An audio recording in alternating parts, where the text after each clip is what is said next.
Mungkinkah kembali segala rasa yang telah hilang, walau hati kecilmu masih mencintaiku.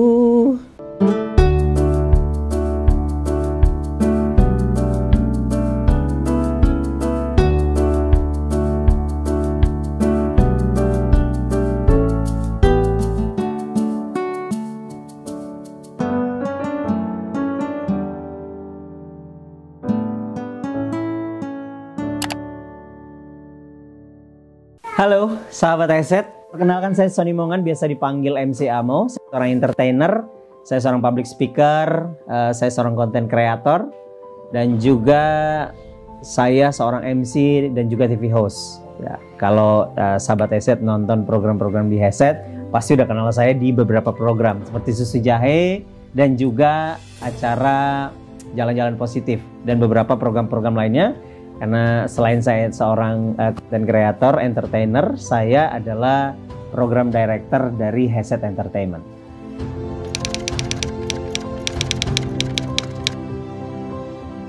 Saya mengawali karir sebagai seorang MC itu ketika saya menjadi seorang penyiar radio di sebuah radio di Bali gitu. Itu pun siaran pun tidak menggunakan suara asli karena jadi kakek-kakek waktu itu ya. Jadi siaran jadi kakek-kakek. Kemudian saya melihat bahwa ternyata saya punya kemampuan di bidang public speaking. Nah, awal pertama kali saya nge-MC adalah acara Sweet 17 dan dibayar dengan nasi kotak. Ya lucu memang karena itu pertama kali, tapi saya cukup happy karena saya melihat ada pengalaman di situ dan saya melihat dan memang awalnya deg-degan di situ. Tapi begitu saya mulai lancar membawakan acara itu dari awal sampai selesai dan tidak ada rintangan, saya mulai melihat kayaknya saya punya bakat nih. Saya benar-benar menyadari bahwa iya, sebenarnya memang saya dari dulu ngajar sekolah minggu, sudah sering jadi WL, bicara di depan orang itu udah bukan sebuah hal yang biasa gitu buat saya ya. Tapi dari situ saya mulai belajar gitu bahwa saya ternyata punya bakat di bidang public speaking.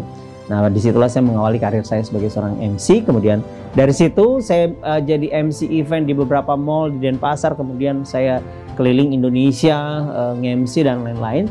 Sampai akhirnya sekitar tahun 2007, ya 2006-2007 saya terpilih jadi salah satu finalis ajang pencarian bakat kampus ekstravaganza di situ. Dan saya terpilih jadi salah satu pemenang bersama beberapa rekan saya seperti TJ, Omes, kemudian Papam ya, dan beberapa teman-teman yang lain. Dan saya sempat bermain di beberapa episode ya, kalau nggak salah sekitar 3 bulanan di ekstravaganza sampai akhirnya saya selesai. Dan dari situlah setelah itu saya ikut ajang pencarian bakat ini, saya melihat ada sesuatu hal yang disinilah langkah awal saya menuju ke karir profesional saya sebagai seorang MC dan juga muncul di beberapa acara-acara untuk sebagai host TV gitu. Saya ikut beberapa FTV untuk mengasah kemampuan acting saya. Saya ikut di beberapa program namanya Bioskop Indonesia di Trans TV ya. Saya banyak ikut FTV di situ. Kemudian saya ikut beberapa variety show.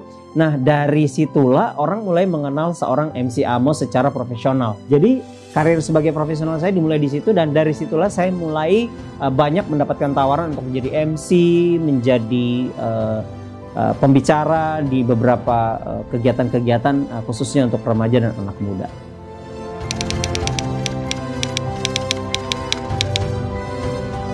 Sebelum audisi ekstravaganza itu, saya itu memang dari dulu cita-citanya pengen banget jadi penyanyi gitu. Pengen banget jadi penyanyi gitu. Saya ikut berbagai ajang pencarian bakat, saya ikut audisi gitu ya. Saya ikut American Idol, jauh banget bro, Indonesian Idol gitu ya. Terus saya ikut Akademi Fantasi Indosiar waktu itu. Dan memang saya ambisi banget untuk jadi seorang penyanyi gitu. Pengen banget jadi penyanyi karena punya basic. Puji Tuhan dikasih basic, punya suara yang nggak biasa lah ya gitu. Anak saya aja nggak percaya kalau suara saya bagus gitu. Saya dipercaya Tuhan bisa punya suara bagus karena saya bisa melayani worship leader, song leader atau memimpin pujian gitu ya, atau pelayanan di gereja gitu. Saya ikutlah audisi-audisi itu. Saya lolos 20 besar. Prestasi terbesar saya itu adalah AFI 2005. Saya lolos 5 besar dan masuk ke babak di Jakarta gitu ya, perwakilan Denpasar waktu itu. cuma kandas di situ. Akhirnya terakhir, saya ingat banget terakhir itu saya ikut audisi Indonesian Idol gitu. Saya ikut Indonesian Idol, itu saya bilang ini adalah terakhir. Kalau sampai saya nggak lolos lagi, saya udah nggak mau ikut lagi gitu. Dan saya mempersiapkan diri saya dengan baik. Saya ingat banget waktu itu saya nyanyi lagunya Bang Marcel gitu ya, Bang Marcel waktu itu. Mungkinkah kembali segala rasa yang telah hilang, walau hati kecilmu masih mencintaiku, tak ingin ku bertahan walau kadang mendendam. Jadi saya ingat banget saya nyanyi itu terbaik yang saya berikan kepada Indra Lesmana waktu itu. Waktu itu masih jurinya Mas Indra Lesmana, terus Mbak Titi DJ sama Tendi waktu itu ya. Saya audisi gitu.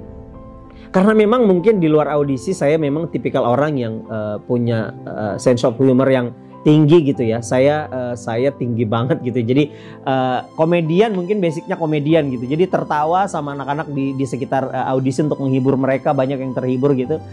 Tiba-tiba saya ingat banget salah satu juri itu bilang gini, Mas Indra Lesmana kalau nggak salah, dia bilang gini, kamu tuh nggak cocok jadi penyanyi, kamu cocok jadi pelawak. Wah, itu saya di situ awalnya saya sakit hati loh. Saya bilang, wah gila, gue udah nyanyi bagus-bagus, gue udah kasih yang terbaik, tiba-tiba dibilang pelawak, dibilang ngelawak gitu. Ya akhirnya di situ saya memang nggak lolos dan saya cukup kecewa waktu itu. Dan kejadian saya kepilih lagi, tapi tahun berikutnya itu saya terpilih lagi, itu audisi di Makassar dan saya terpilih lagi di AFI Makassar waktu itu, terpilih sebagai 10 besar. Tapi nggak lolos juga gitu. Aduh, udah bingung, udah, aduh, mesti gimana ya gitu. Udah, saya nggak mau ikut audisi lagi lah gitu. Sampai akhirnya di Makassar waktu itu ada audisi kampus ekstravaganza gitu. Nah, saya kan kuliah waktu itu sama teman-teman, sempat kuliah di Makassar di Stikom Fajar ya waktu itu. Saya sempat kuliah 1 semester. Nah, saya lagi anak-anak tuh ngomong, karena mereka manggilnya ayah ya, karena mungkin udah tua, jadi saya angkatan paling tua di angkatan 2016 waktu itu, 2006. mereka ngomong gitu, ayah ada audisi ayah di Monumen Mandala, audisi ekstravaganza, ikut nggak? Nggak. Saya udah bilang saya nggak mau ikut audisi ajang pencarian bakat lagi, karena saya udah ikut sana ikut sini pasti nggak pernah lolos gitu, dan mentok-mentoknya juga paling kalau lolos ke Jakarta pasti gugur gitu. Akhirnya saya biasanya kalau audisi saya akan bangun sepagi mungkin untuk datang ke audisi itu. Tapi kali ini saya nggak gitu. Jadi bangun jam 10 tuh udah bangun pagi.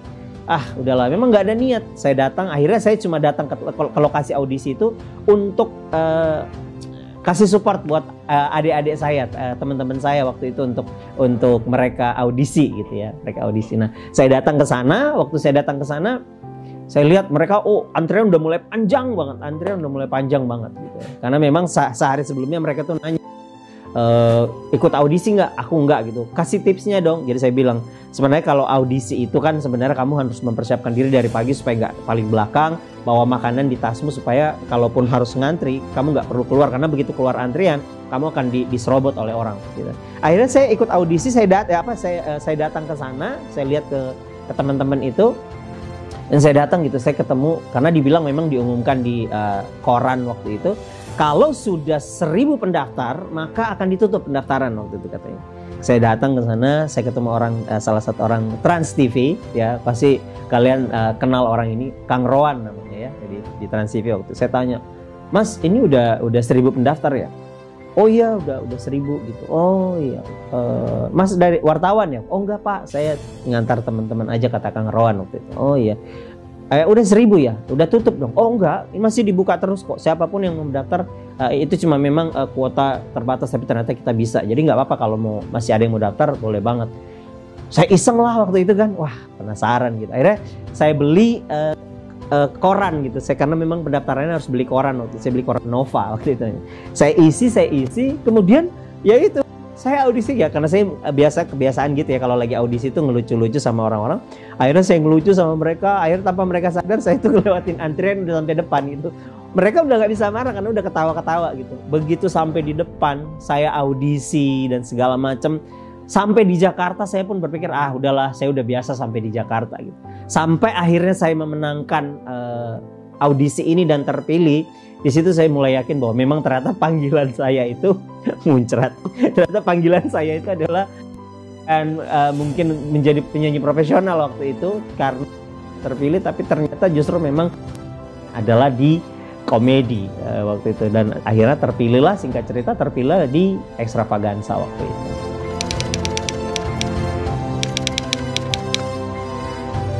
Setelah kejadian itu memang saya mengalami benar-benar keterpurukan yang luar biasa. Saya tidak ada pekerjaan sama sekali, dan akhirnya banyak hal yang membuat saya jadi cukup kecewa waktu itu, dan saya bingung mesti ngapain. Sampai apa saya pulang aja, tapi malu juga kalau pulang ke Makassar gitu, malu sama orang tua, malu sama teman-teman. Udah nyampe Jakarta, wah artis gagal nih pulang gitu ya. Akhirnya saya pikir ya udahlah, apa yang saya bisa lakukan, saya fight di situ sampai akhirnya tahun 2009 di situ saya memutuskan untuk lewat seorang papa rohani lah waktu itu ya, Pak Yesua Amriaji, Papi Oji waktu itu. Tahun itulah saya mengalami masa di mana saya dari keterpurukan saya, dari kejatuhan saya, karena benar-benar waktu itu saya frustasi, saya nggak tahu mesti ngapain lagi. Saya melakukan banyak hal yang benar mengecewakan Tuhan lah dari tahun-tahun semenjak itu. Jadi saya jatuh di situ sampai benar-benar saya pelayanan pun udah ogah-ogahan. Pokoknya saya melakukan segala sesuatunya itu udah nggak apa ya. Karena terlalu kecewa waktu itu, karena saya udah sampai ke sini kok Tuhan gagal lagi sih Tuhan, saya udah berusaha kok gagal lagi sih Tuhan. Sampai akhirnya 2009 itu saya mengalami titik balik dalam kehidupan saya, kemudian saya memutuskan untuk meninggalkan dunia keartisan saya dan mulai fokus melayani gitu. Saya fokus melayani, dan ternyata pada saat itulah saya berpikir bahwa Tuhan kok kasih saya talenta tapi saya kok nggak gunakan itu gitu loh. Tuhan sudah percayakan saya talenta, bakat, kok saya diemin gitu loh. Akhirnya Tuhan bilang kamu harus keluar gitu. Lewat papa rohani saya mengatakan kamu harus keluar, kamu harus jadi berkat, kamu harus jadi terang di area entertainment gitu. Dan puji Tuhan semenjak dari situlah saya mulai fokus pelayanan, dan pelayanan saya bukan hanya di dalam gereja, tapi saya bisa keliling Indonesia. Saya mengajar banyak hal tentang public speaking. Saya mengajarkan mereka tentang bagaimana memiliki kepercayaan diri, bangkit dari keterpurukan, dan itulah yang membuat saya akhirnya bisa keliling Indonesia dan memberkati banyak orang gitu. Yang saya bersyukurnya adalah kalau tahun 2009 saya tidak meresponi apa yang Tuhan mau dalam hidup saya, panggilan Tuhan dalam hidup saya pada tahun itu, mungkin saya tidak akan ada di titik sekarang ini. Saya mungkin tetap akan tinggal di sebuah kontrakan yang ada di suatu tempat sana, dan terus hidup dalam keterjatuhan, keterpurukan gitu, terus hidup dalam kegelapan waktu itu. Karena akhirnya tahun 2009 adalah titik di mana saya mulai kembali menemukan kembali jalan panggilan saya, bahwa panggilan saya harus memberkati orang lewat talenta saya. Dan bersyukurnya adalah lewat itulah yang membuat saya bisa memberkati banyak orang lewat kehidupan saya, dan juga tentunya lewat apa yang saya lakukan.